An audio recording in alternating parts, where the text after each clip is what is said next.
Hola a todos. Antes de empezar esta explicación, quiero hacer público mi agradecimiento y mi satisfacción por la invitación recibida para participar en este encuentro virtual pluridisciplinar organizado en tiempos de crisis por Fernando Checa y por su equipo.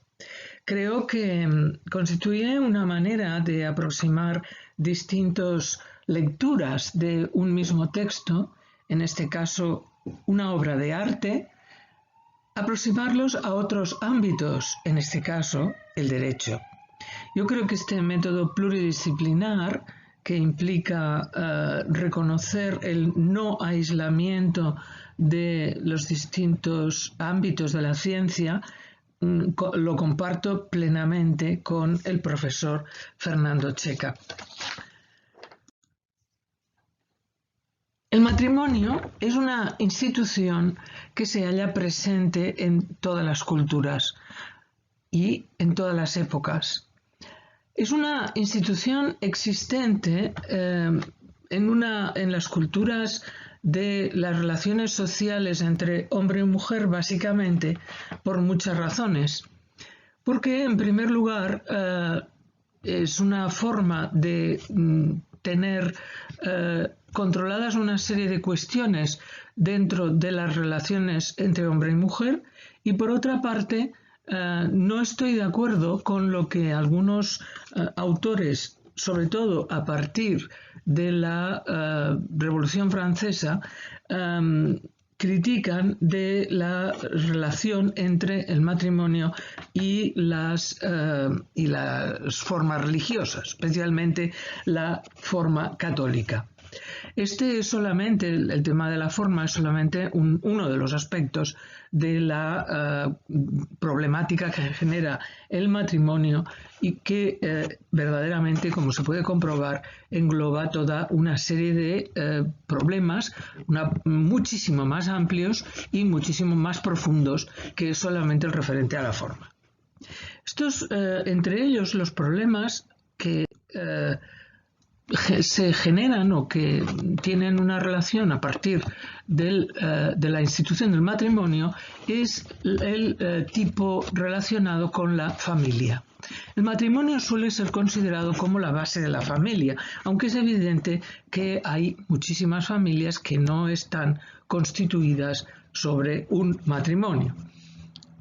Y esto la moderna sociología lo tiene muchísimo en cuenta. Pero las funciones que le ha correspondido cumplir al matrimonio han sido, por una parte, las personales de cada uno de los cónyuges, en las cuales el derecho no puede introducirse, pero también las funciones de reproducción de la especie humana y las funciones de previsión, funciones económicas de previsión entre los cónyuges y los hijos que van a nacer de esta unión. Y, por tanto, es una institución que no solo puede entenderse en el sentido romántico del matrimonio, sino que va mucho más allá desde el punto de vista jurídico. Por ello, el matrimonio va a imponer obligaciones a ambos cónyuges en el momento en que se contrae. El matrimonio ha evolucionado mucho a lo largo de los siglos, aunque su función básica siga siendo la misma. Pero solamente para poner un ejemplo, en relación con los fines que persigue y que antes he resumido, debo recordar que en el derecho canónico, en el Código de Derecho Canónico anteriormente al vigente, principios del siglo XX, se decía que el matrimonio era un remedio a la concupiscencia. Me he permitido poner el cuadro de Lorenzo Lotto, Venus y Cupido, en el que es un retrato de regalo para un matrimonio, en el que al parecer los rasgos de Venus son los de la novia y verdaderamente la concepción en este cuadro de el remedio a la concupiscencia me parece que es justamente toda la contraria. Y por otra parte, en la época moderna, el matrimonio ha evolucionado hasta el punto de ser el objeto de las reivindicaciones de personas del mismo sexo que quieren unirse en este matrimonio, en esta institución, igual que sus compañeros de sexo diferente. Los tribunales han acabado reconociendo que el fin del matrimonio, ya no es exclusivamente la reproducción y por tanto ello abre la puerta a este tipo de uniones que fue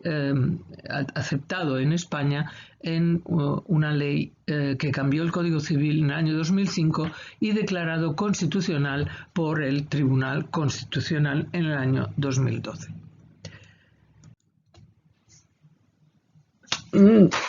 No debe dejarse de lado la discusión sobre si el matrimonio es solo un sacramento o es solo un contrato civil. Hay que decir que la institución es tan importante, la institución del matrimonio es tan importante que se apoderan de ella todas las religiones, todas las ideologías, todos los sistemas políticos, etcétera, etcétera. Por tanto, a partir de una determinada época, que es la época de Lutero, pasa de ser un sacramento y por tanto a ser monopolizado por la Iglesia Católica a ser considerado como un contrato civil que debe ser regulado por el Estado. En su texto de las causas matrimoniales, Lutero dice que nadie puede negar que el matrimonio es cosa exterior, temporal, y como el vestido o el alimento, la casa o el campo, está sometido a la autoridad del mundo. Hobbes, de Quibes, dirá que el contrato legal, es decir, el admitido por la ley civil entre hombre y mujer para vivir juntos, es ciertamente un matrimonio legal, sea o no sea un sacramento. De aquí se derivarán dos consecuencias importantes en el cambio de la institución matrimonial que se producen sobre todo a partir de la Revolución Francesa y la regulación en el Código Civil francés de 1804. El Estado tiene la obligación de regular la institución matrimonial, primero, y en segundo lugar, el matrimonio no puede ser indisoluble, sino que puede haber causas que determinen la disolución antes de la muerte, como es el divorcio. Pero seguramente se dice que por la influencia de Lutero, pero no exclusivamente, el matrimonio tiene un sentido económico importante. El matrimonio coincide muchísimas veces con el sentido de la casa, la empresa mercantil, si ustedes quieren, como sistema económico que ayuda no solamente a los cónyuges, sino también a la propia sociedad. Creo que una manera de interpretar esta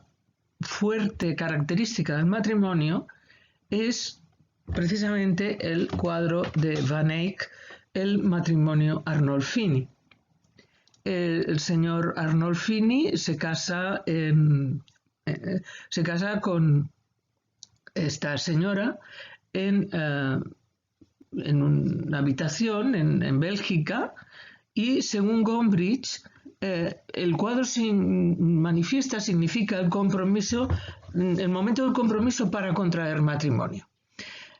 Puede ser, pero fíjense que aquí no está presente ningún funcionario público, no hay ni un juez ni un notario, que podía haber sido perfectamente en aquella época, ni un sacerdote. Por tanto, hay una especie de prestación de consentimiento ante testigos. Van Eyck lo dice en su cuadro, dice yo estuve allí, y por tanto puede generar una especie de matrimonio puramente consensual, sin una forma específica más allá de la presencia de los testigos que dan fe de que este matrimonio se ha contraído. Pero puede representar también la superposición entre matrimonio y casa en el sentido de una unidad empresarial. Por tanto, el matrimonio será el núcleo de la casa hasta tiempos muy avanzados de la historia de la humanidad. Pero el sentido moderno del matrimonio está ligado más con su reconocimiento como derecho fundamental a partir de la Declaración de Derechos Humanos de la ONU de 1948, después de las barbaridades que habían sucedido en la Segunda Guerra Mundial. Por tanto, de aquí se dirá que el matrimonio debe ser contraído libremente, sin ningún tipo de discriminación, y ello se confirmará en el Convenio Europeo de Derechos Fundamentales y Libertades Fundamentales del año 1950, cuyo artículo 12 dice que a partir de la edad núbil el hombre y la mujer tienen derecho a casarse y a fundar una familia según las leyes nacionales que rijan el ejercicio de este derecho, y de aquí se recogerá en el artículo 32 de la Constitución Española del año 1978, cuyo artículo primero declara, como había hecho ya antes la ONU, el hombre y la mujer tienen derecho a contraer matrimonio con plena igualdad jurídica, y se añade que la ley regulará las formas de matrimonio, la edad y la capacidad para contraerlo, los derechos y deberes de los cónyuges y las causas de disolución. Por tanto, declarado que el matrimonio es un derecho fundamental, a partir de aquí su regulación corresponde a la ley. Y vamos a entrar en este momento a examinar un poco cuáles son las características de la formación del matrimonio y después cuáles son las consecuencias de este matrimonio. Primer cuadro que me complace en examinar para explicar la primera parte es el famoso cuadro de la Vicaría de Mariano Fortuny, que muestra a una pareja firmando las actas matrimoniales, acompañados de un reducido núcleo de invitados, ante un sacerdote. Aquí es un caso en el que sí que tenemos a un ministro que da fe de que aquellas personas han contraído matrimonio, un ministro autorizado para ello. De aquí que vale la pena examinar la definición que en la sentencia 198 del año 2012 da el Tribunal Constitucional para justificar la constitucionalidad de los matrimonios entre las personas del mismo sexo. El tribunal dice: el matrimonio es un vínculo o una sociedad de ayuda mutua entre dos personas que poseen idéntica posición en el seno de esta institución y que voluntariamente deciden unirse en un proyecto de vida familiar común, prestando su consentimiento respecto de los derechos y deberes que conforman la institución y manifestándolo expresamente mediante las formalidades establecidas en el ordenamiento. Bien, aquí el Tribunal Constitucional describe todos y cada uno de los elementos de esta institución. Primero, el acuerdo entre dos personas. En segundo lugar, el objeto del acuerdo, el proyecto de vida común que se manifiesta en los derechos y deberes establecidos, ahora sí, en el Código Civil. Y finalmente, la exigencia de una forma para que estos acuerdos se queden consolidados y queden absolutamente significativos para que todo el mundo lo conozca en esta ceremonia que puede ser religiosa o civil. Entre los deberes que existen entre los cónyuges una vez han contraído matrimonio y que constituyen, como he dicho antes, el núcleo fundamental de su acuerdo, se encuentran el respeto mutuo, la ayuda mutua, la actuación en interés de la familia, la convivencia y, sobre todo, el deber de fidelidad. Para ello he utilizado este cuadro de la serie del matrimonio a la moda de William Hogarth, en el que los padres de los cónyuges, no se ve aquí, están discutiendo las capitulaciones matrimoniales, es decir, los acuerdos económicos que van a regir a este matrimonio. Pero en este caso ya vemos que la fidelidad está lejos de ser el objeto del matrimonio, porque el marido, el futuro marido, está de espaldas, dando la espalda a lo que está ocurriendo a su alrededor, y es que su futura esposa, la novia, en realidad tiene ya un amante, el profesor de canto, alguna cosa así, que está a su lado y que ya veremos que va a ser luego el que desencadene el drama que está en la serie del matrimonio a la moda. El perro, que es un símbolo de fidelidad, me he olvidado de decirlo cuando he presentado el matrimonio a Arnolfini, pero el perro, que es un símbolo de fidelidad, está con una cara, pobrecito, que parece que verdaderamente no se cree demasiado que entre los deberes que van a cumplir estos cónyuges esté precisamente el de la fidelidad. Todo ello en la actualidad, de acuerdo con el principio de igualdad, que es el que cruza todas estas relaciones. Algunas veces mis alumnos me han preguntado, cuando yo daba clases, sobre si era un requisito indispensable cuya ausencia haría nulo el matrimonio, la concurrencia de amor. Y esto verdaderamente no es así. Y aquí tenemos dos cuadros que nos pueden manifestar la idea de que el amor no es necesario para la validez de la institución. En primer lugar tenemos el famoso cuadro de Lorenzo Lotto de nuevo, del matrimonio de Marsilio Casotti y su esposa Faustina, que se encuentra en el Prado, en el que está claramente representado la pareja con unas caras muy neutras, muy serios, y detrás el amor que les impone un yugo, el amor representado en este angelito, que seguramente es Cupido o Eros, depende cómo ustedes le quieran llamar,